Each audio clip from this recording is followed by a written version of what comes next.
Kehidupan kita sekarang ditentukan oleh apa yang kita buat 5 tahun yang lalu. Dan kehidupan kita pada 5 tahun akan datang akan ditentukan oleh apa yang kita buat pada hari ini.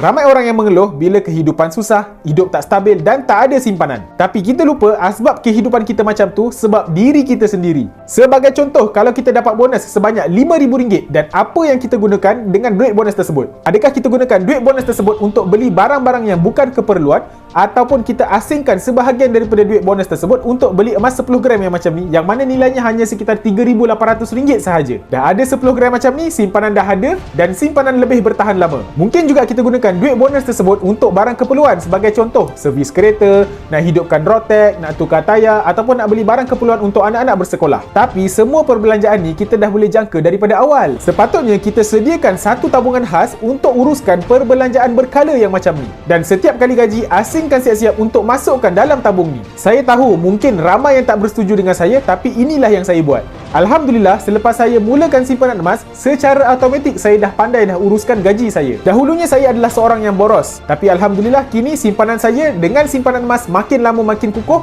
dan susah nak bocor. Jadi inilah kelebihan menyimpan emas. Nak saya bantu tuan-puan untuk menabung emas bersama Public Gold dengan ilmu yang betul? Boleh rujuk pin video saya akan bantu tuan-puan sebaiknya. Dapat sesuatu? Boleh follow.